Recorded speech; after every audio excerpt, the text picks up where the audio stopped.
We cannot play innocence abroad in a world that's not innocent. Nor can we be passive when freedom is under siege.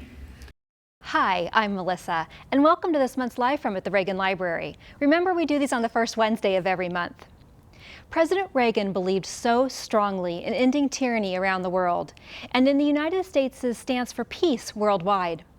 As we just hit the 6-month mark about 2 weeks ago of Russia's invasion into Ukraine, we thought we would spend today's Live From talking about President Reagan's stance on peace.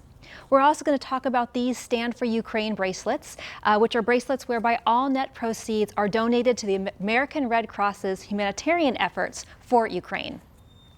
But first, let's talk about what's behind me right now and where I'm standing. As a devoted anti-communist and a fervent advocate for worldwide peace, President Reagan was never afraid to say what needed to be said or do what needed to be done. As such, on June 12, 1987, President Reagan stood next to the Brandenburg Gate and boldly told Mikhail Gorbachev to tear down this wall. And in November of 1989, the wall came down. On April 12, 1990, President Reagan stood next to this 6,338-pound, 9.5-foot tall section of the Berlin Wall, which had just arrived at the Reagan Library to go on display. Since the Reagan Library opened in November of 1991, over 8 million people have been up to the Reagan Library and have seen this wall. Haven't been here yet? Come on up and literally touch a piece of history and reflect on what this wall means to freedom. So we know President Reagan's viewpoint on the Berlin Wall, and we understand and agree with his reasons for wanting it to come down. But of course, President Reagan didn't solely focus his efforts on the people in East Berlin.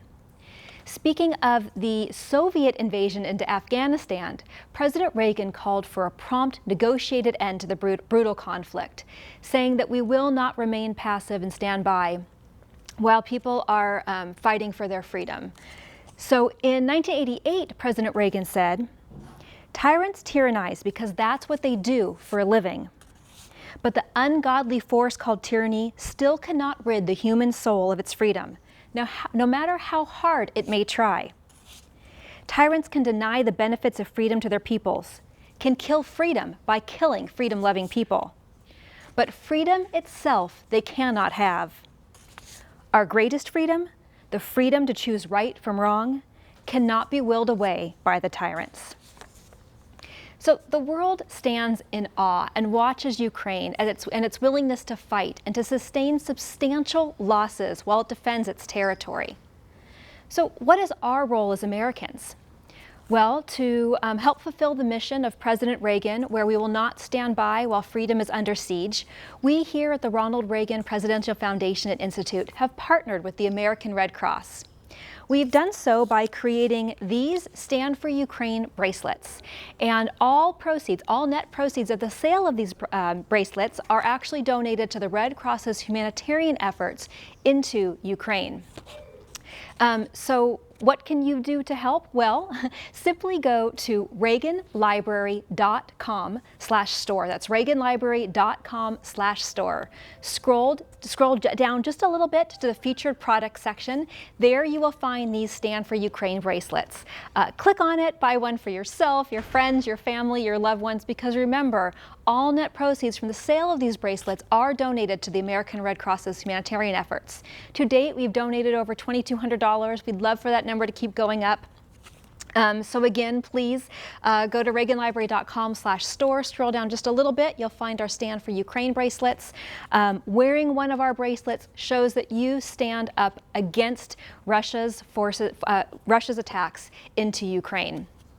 All bracelets are made with recycled pewter-free lead, and they can be gently shaped to fit wrists of all sizes. So we want to thank you for joining us today. We know you have a lot of choices, and we always appreciate you coming here and watching with us. I would be remiss, though, if I didn't make one other notice. So in the beginning of this, we talked about the Berlin Wall. We talked about Ronald Reagan telling Mikhail Gorbachev to tear down this wall. And of course, just a week or so ago, Mikhail Gorbachev did pass away. And, you know, Ronald Reagan entered the White House in January of 1981, determined to put an end to communism, determined to help bring an end to the nuclear arms race. And from the moment he stepped foot in the White House, he started reaching out to the leaders of the Soviet Union, trying to form some sort of negotiations, discussions, partnerships. And none of the leaders would have anything to do with Ronald Reagan. They wouldn't talk to him. They wouldn't negotiate with them. And that all stopped when Mikhail Gorbachev took office in 1985. Ronald Reagan and Mikhail Gorbachev were able to form that bond, not only become allies, but become friends. And of course, they signed the INF Treaty, they end the nuclear arms race, and they helped bring down the Berlin Wall. So our hearts and prayers do go out to the friends and family of Mikhail Gorbachev, just as they go out to all of those in Ukraine fighting for their freedom. Thank you so much for joining us. Please do go to reaganlibrary.com/store for our Stand for Ukraine bracelets. We'll see you next time. Our message must be, your struggle is our struggle, your dream is our dream, and someday you too will be free.